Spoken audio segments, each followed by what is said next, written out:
surtout après l'avoir célébré par nos cantiques, maintenant que nous avons un virtuose, le Liberace de l'ERBT, qui vient accompagner nos chants, on apprécie très, très, très, très grandement. Ça fait une très, très belle contribution. Alors, on rend grâce au Seigneur pour tous les dons qui se mettent à contribution dans ce que nous faisons dans cette Église, bien sûr. Ça fait déjà quand même 3 semaines que je ne vous ai pas vu, vous me reconnaissez encore, oui, moi aussi. On a eu un bon temps hier, d'ailleurs, pour ceux qui étaient là à l'Assemblée générale de l'association, et on y reconnaissant au Seigneur pour l'œuvre qu'il veut bien faire parmi nous. Ce matin, nous allons poursuivre, bien sûr, là où nous étions, dans l'Épître de Paul aux Éphésiens. Nous en sommes au chapitre 2 et nous en sommes au verset 19 à 22. J'apprécie ce cantique qui nous dit « Divine parole ». La parole que nous prêchons, c'est une parole divine, ce n'est pas une parole humaine. Et c'est bien ce que l'apôtre Paul s'évertuait à faire comprendre, n'est-ce pas, aux Thessaloniciens, entre autres, quand il leur disait que la parole qu'ils avaient, envers qui? Envers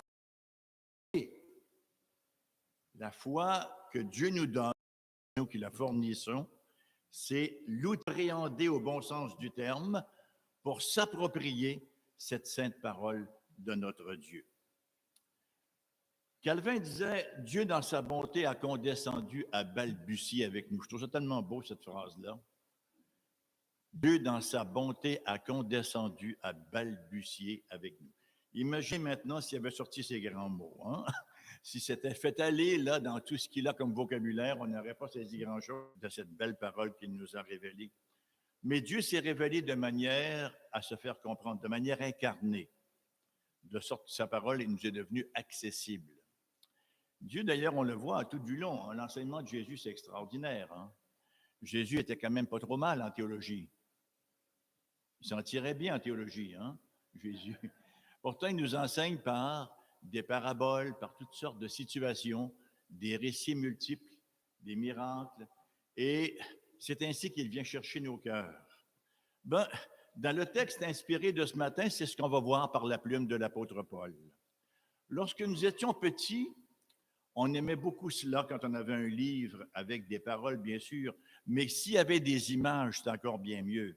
Ça nous aidait vraiment, vraiment à comprendre, n'est-ce pas? On ne peut pas tout régler par une image. On ne peut pas véhiculer les grandes théories, n'est-ce pas, avec l'image. Mais l'image, souvent de fois, vaut 1000 mots. Par contre, aux fins de précision, on a besoin vraiment de la parole aussi. D'ailleurs, nous ne sommes pas des créatures d'image, mais nous sommes des créatures de parole, le grand davar de Dieu, comme on dit en hébreu, le logos, hein, en grec. Alors ce matin, nous allons ouvrir un livre d'images que Paul nous donne concernant ce que nous sommes à titre d'Église. Il dit dans un premier temps que nous sommes une cité, c'est intéressant, une police, comme on dit en grec. Une police, c'est une espèce de cité-État. Nous sommes également, qu'est-ce que nous sommes encore? Je suis en train d'oublier mes points. Nous sommes une maison, une maisonnée, une famille. On s'en va en montant. Et troisièmement, nous sommes un temple. C'est ce que nous allons voir dans le texte d'aujourd'hui. Donc, Éphésiens chapitre 2, versets 19 à 22. Si le texte est divin, je peux vous assurer ce matin que le prédicateur ne l'est pas. Je me sens tout à fait humain et j'implore toujours votre miséricorde dans votre écoute. Ainsi donc, de dire l'apôtre, vous n'êtes plus des étrangers, ni des gens du dehors, mais vous êtes concitoyens des saints, gens de la maison de Dieu. Vous avez été édifiés sur le fondement des apôtres et des prophètes, Jésus-Christ lui-même étant la pierre angulaire. En lui, tout l'édifice bien coordonné s'élève pour être un temple saint dans le Seigneur. En lui, vous êtes aussi édifiés pour être une habitation de Dieu en esprit, comme il a déjà été prié. Puisse le Seigneur mettre sa bénédiction et son onction sur ces quelques paroles toutes simples qu'elle puisse venir chercher nos cœurs. Nous sommes donc dans cette deuxième division de l'épître de l'Église, de l'épître de Paul aux Éphésiens, qui va de 2:11 à 3:21 et qui nous parle de la nouvelle société que Dieu a créée en Christ. On se rappelle que dans la première partie, il nous avait été dit que Dieu a fait de nouveaux individus qui vont former. Il y a un mouvement qui fait du bruit aux États-Unis actuellement, puis un peu au Canada. Il fait du bruit, puis ce n'est pas toujours pour des bonnes raisons, qui se fait appeler le BLM, Black Lives Matter. J'aimerais reprendre ça pour dire qu'il y a un autre mouvement, à l'origine beaucoup plus ancienne, qui ne vient pas de manière à frapper les regards, dont les armes ne sont pas charnelles, mais qui, portées par la parole de Dieu, revêt la plus haute importance, et on va l'appeler CLM, Christian Lives Matter. Effectivement, pour notre Dieu, la vie des siens est d'une extrême importance. On est plus précieux, dit-il, pour lui, que la prunelle même de son œil. Nous vivons dans une culture, comme dirait l'autre, qui est plus mélangée qu'une poignée de clous. Vous avez déjà vu ça, une poignée de clous qu'on met dans nos poches? Plus mélangée que ça n'existe pas. Et notre société est mélangée à ce point-là. On regarde ce qu'il y a court, on suit les informations, les nouvelles, et bon, si on n'avait pas Dieu, on se retirerait chez nous et on dirait on laisse le monde aller et on fait ce qu'on peut pour tirer le meilleur de ce qu'on voit. Donc, une société effectivement très, très mêlée, confuse. Est-ce que je suis un homme? Est-ce que je suis une femme? Un demi-singe, un oiseau, une larve? On se questionne sur notre identité propre.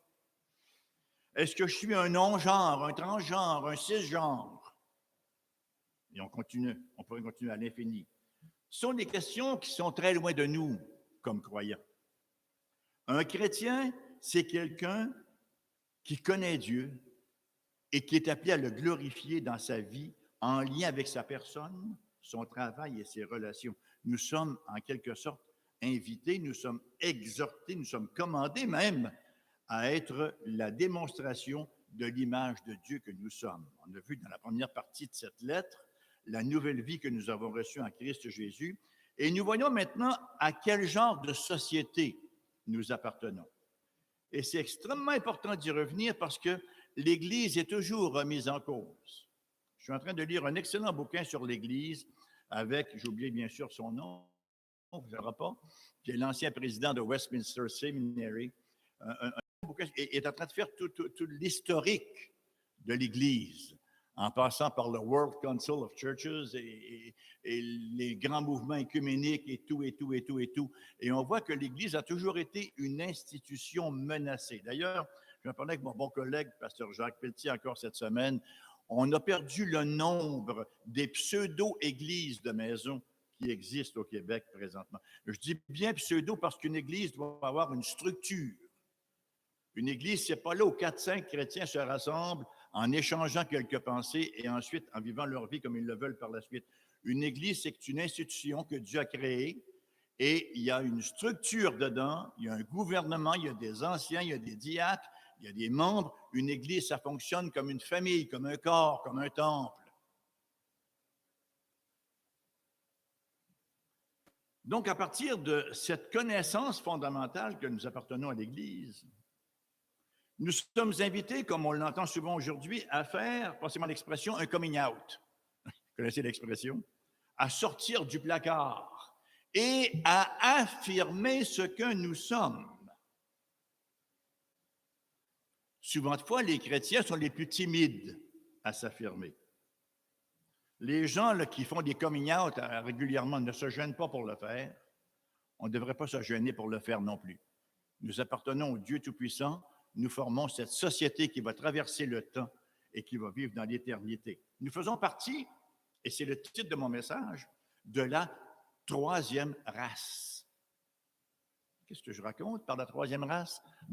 Historiquement, il y a eu deux races fondamentales. Il y avait les Juifs, dépositaires de la révélation de Dieu, des promesses de Dieu, et il y avait les autres, les gentils, les barbares, appelons-les comme vous voulez, mais il y avait donc les Juifs et il y avait les autres. Maintenant, il y a nous, il y a l'Église, qui comprend et les Juifs et les autres, mais en Christ Jésus. Et c'est là où ça devient extrêmement important. La mort du Christ a créé une nouvelle société. 2 Corinthiens chapitre 5, verset 17-18 nous dit, « Si quelqu'un est en Christ, il est une nouvelle création. Les choses anciennes sont passées, voici, toutes choses sont devenues nouvelles. Et tout cela vient de Dieu qui nous a réconciliés avec lui par Christ et qui nous a donné le ministère de la réconciliation. » Il nous a donné le ministère de réconciliation. C'est important de se souvenir de cela.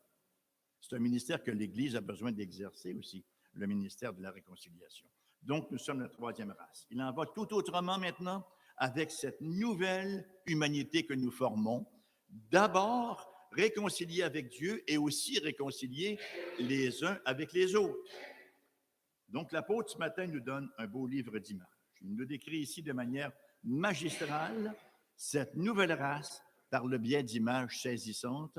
Premièrement, nous sommes la cité de Dieu. Dans un deuxième temps, nous sommes la famille de Dieu. Et dans un troisième temps, le temple de Dieu.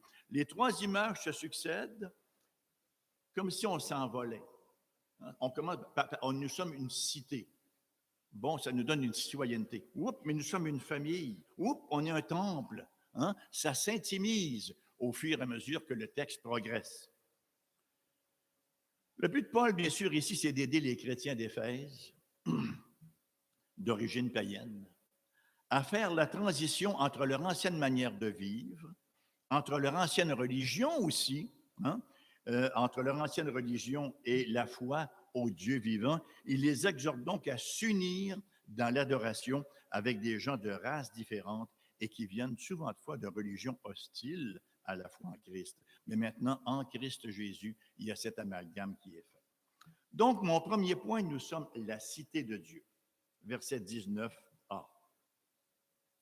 Ainsi donc, vous n'êtes plus des étrangers ni des gens du dehors, mais vous êtes concitoyens des saints. Ça nous parle de notre appartenance. Ça vient débusquer tous les pseudo-chrétiens supposément autonomes avec le solo scriptural. S'ils ont la Bible, ils sont complets en eux-mêmes, ils n'ont pas besoin de l'Église. Ça vient les débusquer. Ça vient mettre en lumière leurs mensonges. Ça parle de notre appartenance. Ces Éphésiens-là entraient dans une Église composée de chrétiens d'origine juive. Ils auraient très bien pu se sentir très mal à l'aise dans ce contexte-là, dans cette congrégation qui reposait sur une base juive avec des gens qui avaient des présupposés juifs. Ils auraient très bien pu ne pas se sentir à leur place. On le comprendrait très, très bien. D'autant plus que les Juifs, ils voulaient garder leur place. Et tout ce qui n'était pas juif, comme on le disait il y a 3 semaines, les rabbins disaient, c'est du combustible pour l'enfer. Alors, même convertis, vous voyez, il aurait pu, ces Éphésiens-là, se sentir mal à l'aise. Quel était leur statut dans cette communauté-là? Est-ce qu'ils étaient des étrangers? Est-ce qu'ils étaient des réfugiés en terrain inconnu? Étaient-ils des étrangers n'ayant pas entièrement part à la vie du groupe? Parce que jusqu'à la venue de Jésus, rappelons-nous que leur accès au temple était très, très limité au parvis des gentils. Et c'était loin. Étaient-ils des citoyens de seconde classe? La réponse de Paul ne pouvait pas être plus claire. La réponse de Paul ne pouvait pas être plus affirmative dans ce qu'ils sont. Vous étiez des réfugiés. Maintenant, vous avez une patrie. Vous n'êtes plus des xénoïs, des étrangers, mais vous êtes maintenant, vous n'êtes plus des étrangers, non plus que des résidents temporaires. C'est un beau mot, ça, résident temporaire. C'est le mot paroikoi. Paroikos, qui a donné en français le mot paroisse. Le mot paroisse veut dire résidence temporaire. Alors, vous n'êtes plus des xénoïs, ça a donné le mot xénophobie, les gens qui ont peur de l'étranger. Vous n'êtes pas non plus des résidents temporaires. Non, bien au contraire, vous êtes maintenant des gens qui avaient une citoyenneté. Vous ne vivez plus sur un passeport, mais vous avez votre certificat de naissance. Oh! Votre certificat de nouvelle naissance. Et la citoyenneté représentait une grande source de fierté dans le monde ancien. Vous savez, être un citoyen de l'Empire romain, là, c'était pas petit. On ne le cachait surtout pas. Hein, c'était l'honneur suprême, les privilèges que ça conférait, la protection un peu partout. Et dans cette culture gréco-romaine où Paul écrit aux Éphésiens, la citoyenneté était hautement personnelle. En fait, c'est en quelque sorte votre police, qui est le mot politique, là, votre police, votre cité, qui déterminait votre identité. Les lois de la ville faisaient partie de votre être. Et ses coutumes étaient une source de fierté. Ses habitants étaient des amis pour la vie. On parle ici d'appartenance. La citoyenneté avait une signification. Rappelons-nous cet incident dans le ministère de Paul. Dans Actes chapitre 16, verset 38, Paul s'est fait arrêter et on le traite comme un criminel, pas encore jugé ou à peu de choses près. Il nous est rapporté au verset 38 et 39, les lecteurs rapportèrent ces paroles aux prêteurs, parce que Paul venait de leur dire qu'il était romain, qui furent effrayés en apprenant qu'il était romain. Ils vinrent les apaiser et ils les mirent en liberté en les priant de quitter la ville. Ils furent vraiment effrayés. On a osé arrêter, lier et flageller un citoyen romain. C'est un crime de lèse-majesté, vous savez. Au verset, chapitre 22, versets 25-29, lorsqu'on lui exposait au fouet, Paul dit au centenier qui était présent, « Vous est-il permis de battre de verge un citoyen romain qui n'est même pas condamné? » Le centenier alla vers le tribun pour l'avertir, disant, « Que vas-tu faire? Cet homme est romain. » Et le tribun étant venu dit à Paul, « Dis-moi, es-tu romain? » « Oui, répondit-il. Le tribun reprit, « C'est avec beaucoup d'argent que j'ai acquis ce droit de citoyen. Et moi, dit Paul, je l'ai par ma naissance. » Aussitôt, ceux qui devaient lui donner la question se retirèrent, et le tribun, voyant que Paul était romain, fut dans la crainte parce qu'il l'avait fait lier. Quelque chose, la citoyenneté. Et c'est l'image que Paul fait ressortir ici, au verset 19. Vous n'êtes plus des étrangers. Vous n'êtes plus des gens du dehors, mais vous êtes concitoyens des saints. Vous avez une part égale. Vous êtes exactement sur le même niveau que tous les saints. Ceux de l'Ancienne Alliance, tout comme ceux de la Nouvelle. Rien ne vous distingue. Il n'y a pas un avantage plus grand pour certains que pour d'autres, en raison de leur race ou de leur arrière-plan. Concitoyens des saints, c'est un très beau mot. Sum polites. Dans mon dictionnaire grec-anglais, sum polites veut dire a native of the same town. C'est pas beau, ça? Quelqu'un qui est né dans la même ville, c'est-à-dire qu'on a notre citoyenneté, on a notre certificat de nouvelle naissance pour appartenir à l'Église du Christ Jésus. On est né de nouveau. On est donc en train de leur dire que leur nouvelle citoyenneté, ce n'était pas quelque chose de naturel, mais qu'ils avaient été surnaturellement naturalisés. Alléluia. Est-ce que ça vous arrive parfois, dans un petit moment de folie spirituelle, de dire Alléluia? Alors faites-le sans crainte. On le dit, même chez les baptistes, on peut dire Alléluia. La Bible le disait. Alors, c'est ainsi qu'ils possédaient une citoyenneté infiniment supérieure à n'importe quelle citoyenneté locale terrestre. Ça devait être l'expérience universelle de tous les croyants chrétiens. Lorsqu'on vient au Christ, l'Église devient le lieu de mon appartenance. J'appartiens à l'Église. Ce n'est pas un lieu que je fréquente. C'est la société à laquelle j'appartiens. C'est la police, c'est la cité-État à laquelle j'appartiens. Et c'est là où toute race, toute couleur, toute langue deviennent un peuple unique avec le langage du ciel, avec le langage du cœur.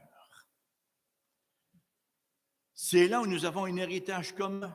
C'est là où nous devenons partie prenante de l'histoire de la foi. Nous avons une allégeance commune qui transcende toutes les autres loyautés. Nous avons une allégeance commune qui transcende toutes les autres loyautés. Retenons cela.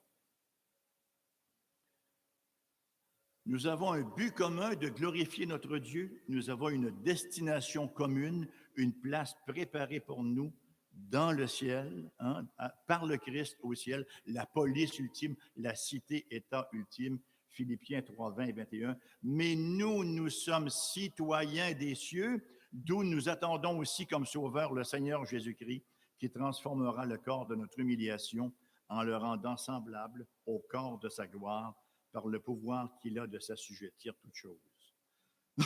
En 1983, mon épouse et moi, nous avons quitté le Québec et on est déménagé en Ontario où j'allais travailler pour World Vision Canada, Vision mondiale Canada, où j'étais responsable de démarrer leur département de communication en français. Ma femme parlait anglais, moi, pas un mot. Je ne parlais pas anglais du tout. Et on est arrivé là, c'était quelque chose, hein, maman? Alors, si on allait au restaurant, c'est Diane qui commandait les œufs. Si ça cognait à la porte, c'est elle qui répondait. Si le téléphone sonnait, c'est elle qui répondait. Je ne parlais pas. Et à mon travail, personne ne me comprenait et je ne comprenais personne. C'était glorieux. Mais le plus glorieux, vous savez, c'est lorsque nous sommes entrés dans notre église au KRT, Canada Road Tabernacle à Brampton. Grosse église, 2000 personnes. Énorme, l'église. On est arrivé là et malgré la barrière de la langue, je me sentais pleinement, parfaitement à l'aise, parfaitement chez moi. Jusqu'à ce que le pasteur a fait une erreur, il m'a demandé de prier. Tu te souviens, maman? Alors je regarde Diane, je lui dis, dis-leur. T'es capable. Je lui dis, Diane. Alors j'ai prié en langue, c'est une église pentecôtiste, ça allait bien. Mais ceci pour dire que quand nous faisons partie de la citoyenneté nouvelle, allez n'importe où dans le monde, vous entrez dans l'église, vous êtes chez vous. Et ce n'est pas quelque chose, on n'a pas à faire d'efforts. On est chez nous. On le sent, c'est là, c'est dans notre peau. Dans nous, hein? Et c'est extraordinaire. Vous voyagez à travers le monde, bienvenue dans l'église. Chaque fois qu'on voyage, on a toujours hâte, Diane et moi, d'aller à l'église le dimanche, de rencontrer des frères et des sœurs. Parfois, le culte est un peu différent. On entend la parole de Dieu, on parle avec les frères et les sœurs, et c'est toujours une très, très grande bénédiction. Et l'Église, elle est mondiale, vous savez, elle existe partout. Hein? Qu'est-ce que ça nous dit à nous de l'ERBT? Aucun croyant ne devrait se sentir étranger dans l'Église. Aucun croyant ne devrait se sentir un citoyen de deuxième classe dans l'Église que nous sommes en train d'établir.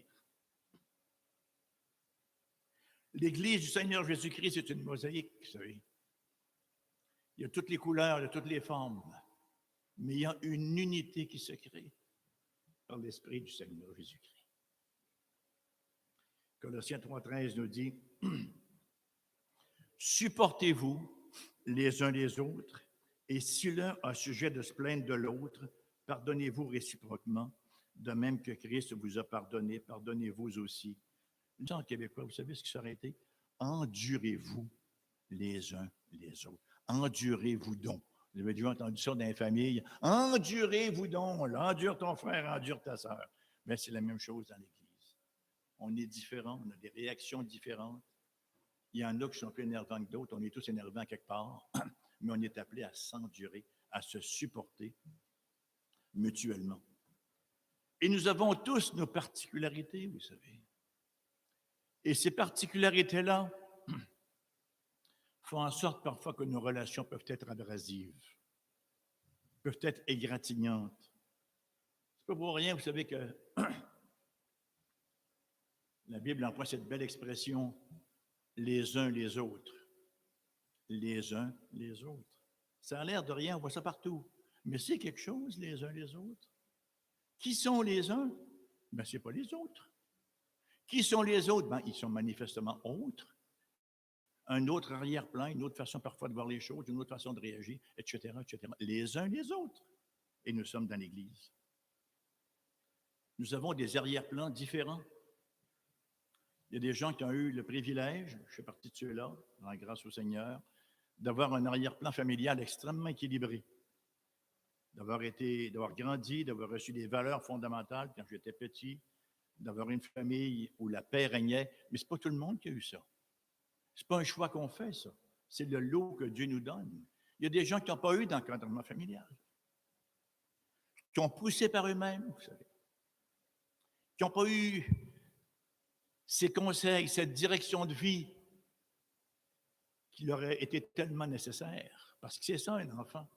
C'est quelqu'un qui a besoin, dans cette mini-société qu'on appelle la famille, de recevoir les fondements de ce que c'est une société. Parce que la famille, c'est une micro-société où on apprend toutes ces choses-là. Alors, quand ils arrivent dans l'Église, ils fonctionnent comme des gens qui n'ont pas eu ça. L'Église doit les recevoir au même titre que les autres. Il n'y a pas de citoyens de deuxième classe. Nous sommes tous au même rang. Rien ne nous distingue. Nous avons les mêmes valeurs. Nous avons le même Seigneur qui nous a sauvés et on se dirige dans la même direction. Il y a des gens qui ont un arrière-plan. On a tous un arrière-plan pécheur. Il y en a qui avaient le don d'être plus pécheurs que d'autres, si vous me passez l'expression. Ils sont allés plus loin dans leur dépravation.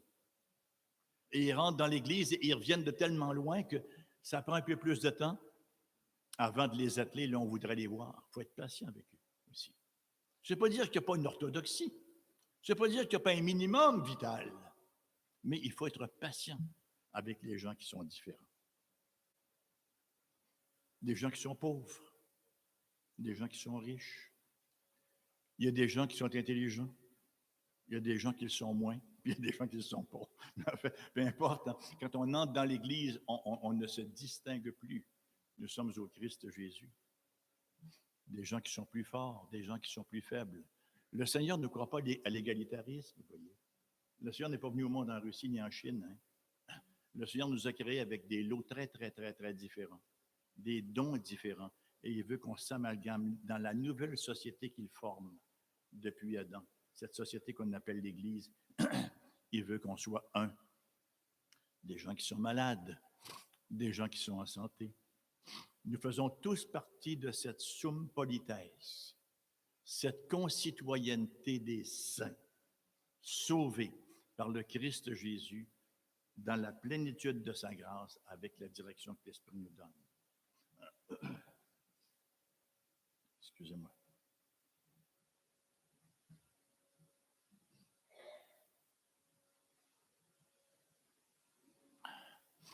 Mon deuxième point, nous sommes la famille de Dieu. Au verset 19b.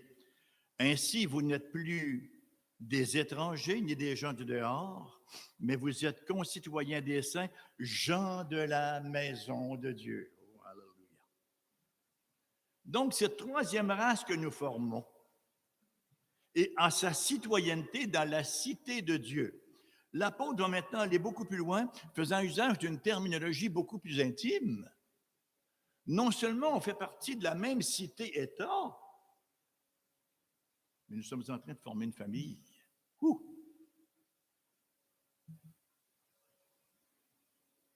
Nous sommes en train de former une maisonnée. Une cité, c'est quelque chose, mais une famille, c'en est une toute autre, n'est-ce pas? Et notre appartenance familiale ne fait aucun doute alors que nous avons été adoptés par Dieu, comme nous dit le chapitre 1, verset 5 de cette épître. Il nous a prédestinés selon le bon, dans son amour, je dis bien, à être ses enfants d'adoption par Jésus-Christ selon le bon plaisir de sa volonté. Vous savez quoi? On n'est pas en train d'implanter une église ici, on est en train de fonder une famille. Quelqu'un risque un amène là-dessus? On est au moins 5 qui avons compris qu'on forme une famille. Les autres vont venir. Hein? Nous sommes en train de fonder une famille, la famille de l'ERBT. L'enfant adopté a exactement le même statut que l'enfant naturel. Il prend le nom de sa nouvelle famille, il jouit de tous les droits, tous les privilèges. Autant de la correction que de la récompense, il fait partie de la famille. C'était un concept important, même dans l'Empire romain, vous savez que le concept d'adoption, il y avait de la cruauté là-dedans. On pouvait laisser les enfants mourir dans le champ selon le désir du père. Mais le concept d'adoption existait aussi et l'enfant adopté devenait fils comme un enfant naturel. Un peu plus loin, au chapitre 3, versets 14 et 15, Paul vient encore reconnaître cette réalité familiale qu'est la nôtre à titre de croyant. Il va dire, à cause de cela, je fléchis les genoux devant le Père, de qui toute famille dans les cieux et sur la terre tire son nom. Et on pourrait ajouter encore beaucoup d'autres textes. Matthieu, chapitre 6, verset 9. Notre Père qui est aux cieux. Pas mon Père, notre Père qui est aux cieux. Et le patronyme Abba. Bon, c'est parfois en québécois, on traduit ça par mon papa. Peut-être un petit peu abusif, mais quand même, c'est pas faux. Romains 8, 15, 17. Et vous n'avez point reçu un esprit de servitude pour être encore dans la crainte, mais vous avez reçu un esprit d'adoption par lequel nous crions Abba, Père. L'Esprit lui-même rend témoignage à notre esprit que nous sommes enfants de Dieu. Or, si nous sommes enfants de Dieu, nous sommes aussi héritiers, héritiers de Dieu et co-héritiers de Christ, si toutefois nous souffrons avec lui, afin d'être glorifiés avec lui. L'Esprit lui-même rend témoignage à notre esprit que nous sommes enfants de Dieu. Comment il fait ça, l'Esprit? Comment est-ce qu'il rend témoignage à notre esprit que nous sommes enfants de Dieu? Est-ce que c'est simplement une émotion? Est-ce que j'entends un feedback?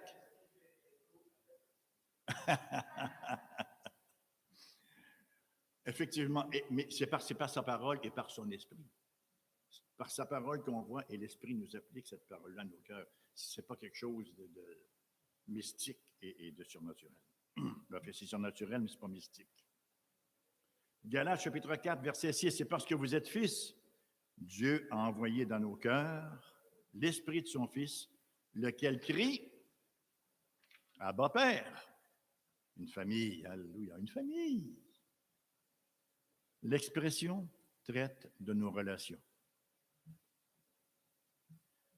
Et ça, vous savez, c'est important de se rappeler que nous formons une famille. Nous vivons dans une culture où nous assistons progressivement à la disparition de la famille, l'éclatement de la famille. Avant, on suivait les parents. Maintenant, on ne sait plus quels parents suivent, il y en a tellement. Hein? Les enfants ont 2, 3 pères, une couple de mères, et il y a les noms qui finissent plus parce que quand on veut tout prendre ça en même temps, là, ça en fait long. Mais est-ce que ce n'est pas important, la famille? Est-ce que ce n'est pas fondamental? Est-ce que ce n'est pas la première institution de Dieu à la création? Quand les gens arrivent dans l'Église et qui sont sauvés, ils cherchent encore un peu ce qu'ils cherchaient dans le monde, vous savez.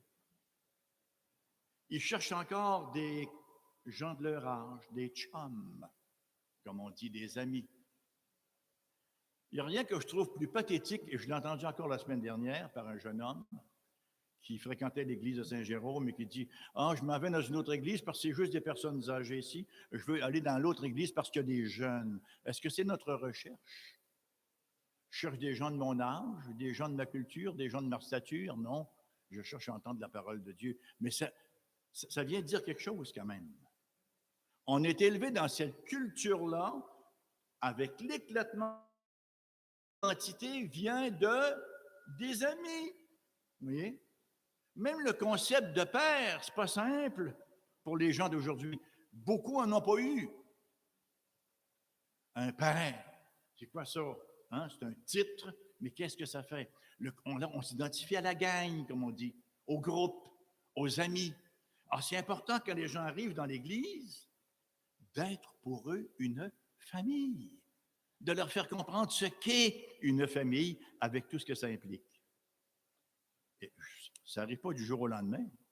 Hein, on est tous pareils, on a nos petites affaires, et c'est parce que c'est dérangeant de former une famille pour les autres aussi. Mais c'est quelque chose qu'on doit garder, à mon avis, à l'esprit. Alors, c'est dire que nous faisons beaucoup plus qu'établir une église, nous fondons une famille. Une famille, c'est la structure fondamentale de l'existence, notre identité, nos valeurs, notre signification, notre soutien, notre apprentissage vient de la famille. Je parlais avec un frère La semaine dernière, je pense, on parlait justement de Genèse 4:9. Lorsque Caïn vient d'assassiner son frère, fratricide, et il dit à Dieu, suis-je le gardien de mon frère? Drôle de question, il aurait dû savoir la réponse. Bien sûr qu'on est le gardien de nos frères. On est le gardien les uns des autres. Nous sommes une unité.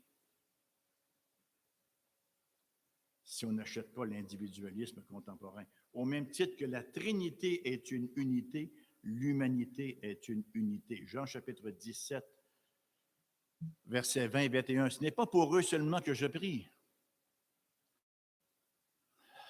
mais encore pour ceux qui croiront par leur parole, afin que tous soient un comme toi, Père, tu es en moi, comme je suis en toi, afin qu'eux aussi soient un en nous, pour que le monde croie que tu m'as envoyé. Dans la famille, au travail, dans le monde du sport, dans la société, notre appartenance. Nous avons ce lien indissociable qui nous rappelle notre appartenance. Voilà un verset qui est extrêmement intéressant. Quand je vous disais tout à l'heure que nous avons une citoyenneté, une appartenance qui surpasse toutes les autres relations que nous avons sur Terre, il y a un verset extrêmement important ici, extrêmement intéressant, qui ne nous dit pas de négliger nos responsabilités familiales, mais qui nous dit quand même de garder les choses en perspective. Il nous est dit en effet dans Galates 6:10, « Ainsi donc, pendant que nous en avons l'occasion, pratiquons le bien envers tous, virgule, surtout envers les frères en la foi. » Il y a une priorité. La famille ne peut venir nous servir d'obstacle dans notre marche pour la foi.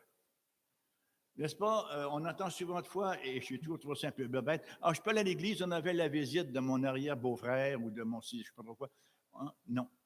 Il y a une priorité qui doit impérativement être mise en pratique. Ça ne veut pas dire qu'on néglige nos enfants et nos conjoints et tout, mais une priorité. Pratiquons le bien envers tous et surtout envers les frères en la foi.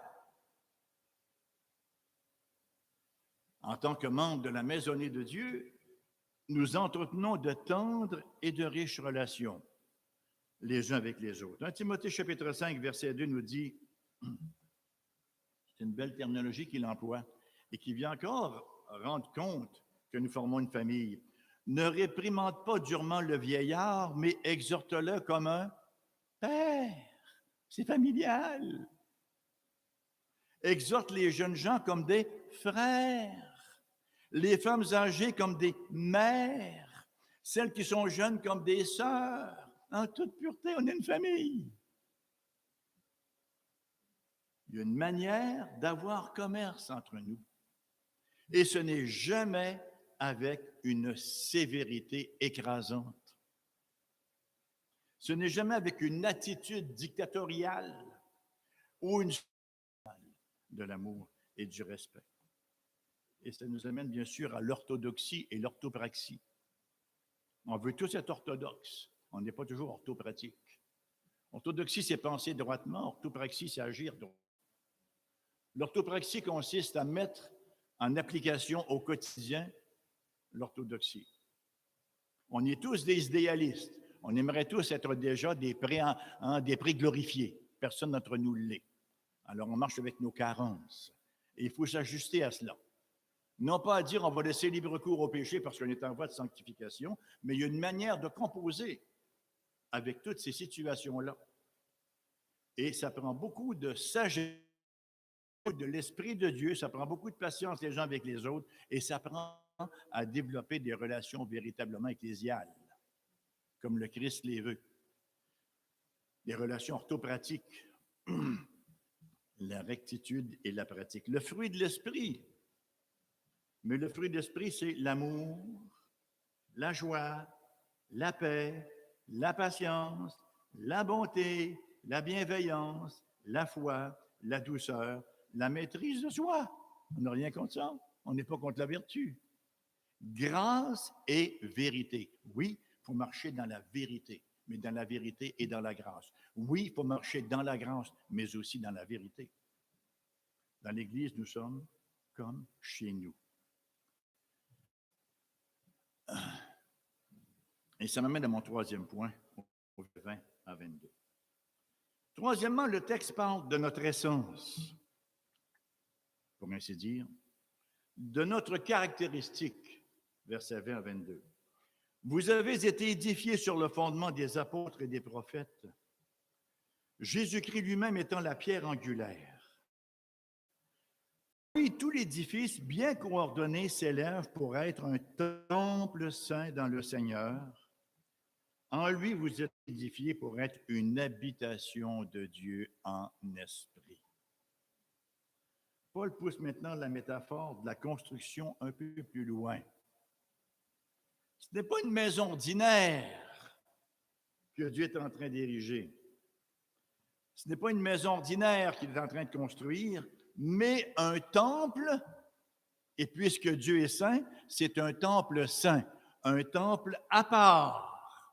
Un temple mis à part pour sa gloire. Verset 21. Hein? Et ce temple-là, il est érigé sur le Christ. Et il en est un dans lequel tous les croyants, juifs et gentils, ont part aux bénédictions promises au peuple de l'Alliance de Dieu. D'ailleurs, les privilèges de l'Ancienne Alliance pointaient vers ce riche héritage spirituel qui devait s'accomplir en Christ seulement. Maintenant, donc, Dieu érige un nouveau temple. Non pas un temple physique comme celui qu'il y avait à Jérusalem. Puis là, on parle du temple de Jérusalem, mais lorsque Paul écrit cette lettre aux Éphésiens, qu'est-ce qu'il y avait dans le visage? Eux autres, il y avait le beau temple à Artémis, la grande Diane des Éphésiens, un énorme de temple. Paul dit non, ce n'est pas le genre de temple que Dieu est en train de construire. Ce n'est pas un temple physique, mais c'est un temple international fait de pierres vivantes.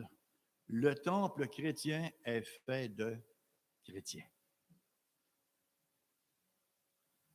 Paul a parlé de la nouvelle structure du temple au verset 21. En lui, tout l'édifice bien coordonné s'élève pour être un temple saint dans le Seigneur. Ça nous fait rêver un peu, hein? Tout l'édifice bien coordonné. Alors, si on est un peu idéaliste et qu'on ne comprend pas comment ça marche dans la réalité, là, on ne comprend pas l'Église du Seigneur Jésus-Christ. Parce que ça n'a jamais été le ciel, ça ne le sera pas non plus. C'est plus haut le ciel encore. On l'a en partie seulement.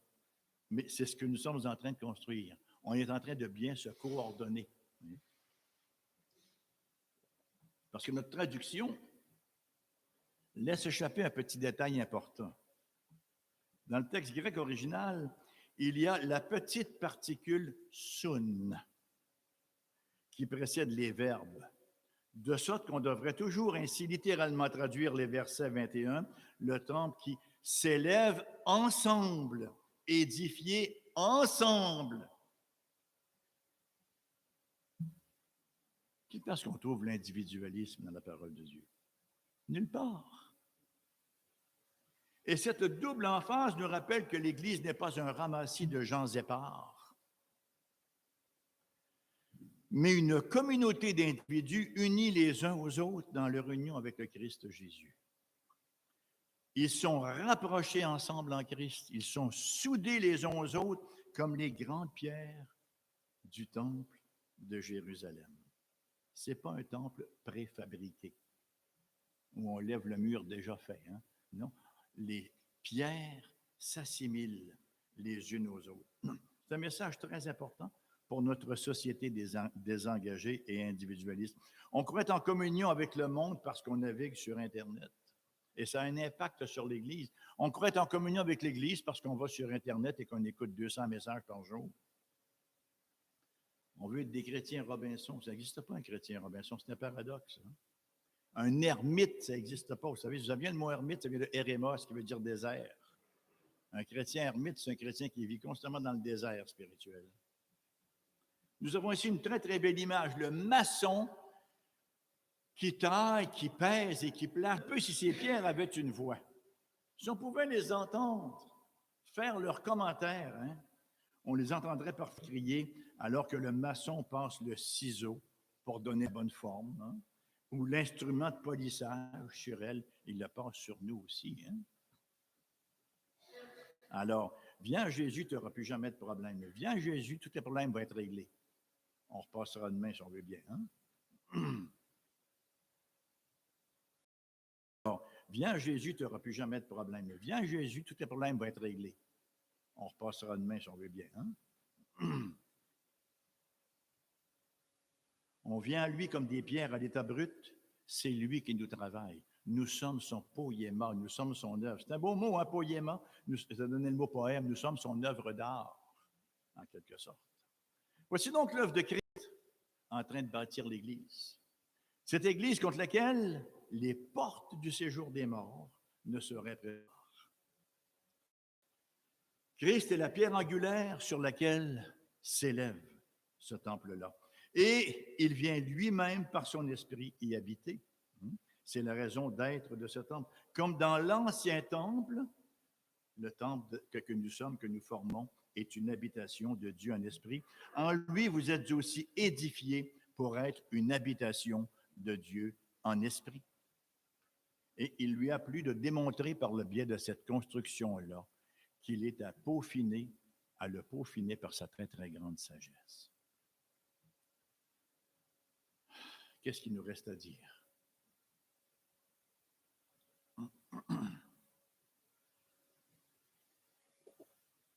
Si on n'est pas venu au Christ, si on ne fait pas partie de l'Église du Seigneur Jésus, tout ce qui a été dit ce matin, dans un sens, n'a rien à voir avec nous.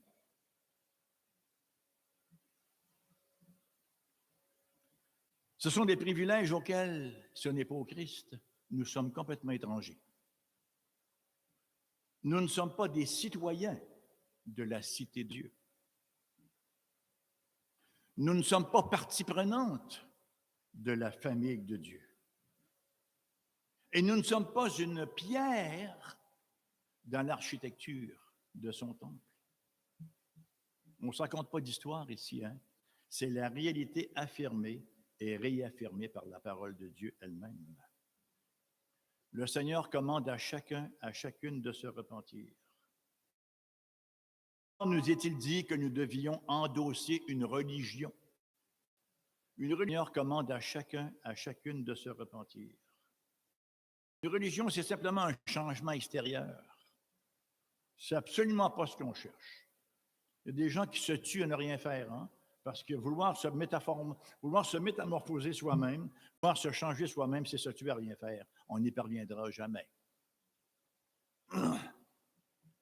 La volonté de Dieu est que nous puissions acquérir notre certificat de naissance. Et ça se fait d'une seule façon, en naissant de nouveau. Et on ne peut pas non plus s'auto-générer. On ne peut pas accoucher de nous-mêmes, vous voyez? Ça doit être fait par quelqu'un d'autre. Et c'est Dieu qui nous donne cette nouvelle naissance-là. C'est à lui qu'il nous faut venir. C'est à lui qu'il nous faut crier. C'est à lui qu'il nous faut crier, qu'il nous éclaire par son Esprit Saint, qu'il nous fasse voir notre véritable besoin et qu'il nous transforme par cet esprit transformateur. Naître de nouveau, la parole de Jésus. Jean 3,3, Jésus lui répondit, « Amen, amen », traduit par en vérité, je te le dis, si un homme ne naît de nouveau, citoyen de la nouvelle naissance, il ne peut voir le royaume de Dieu. Le caractère impératif de naître de l'Esprit. Qu'il en soit ainsi pour tous ceux qui sont présents ici, pour tous ceux qui vont mettre les pieds dans ce temple, que le Seigneur puisse les toucher à salut, à sa plus grande gloire en Christ Jésus. Amen.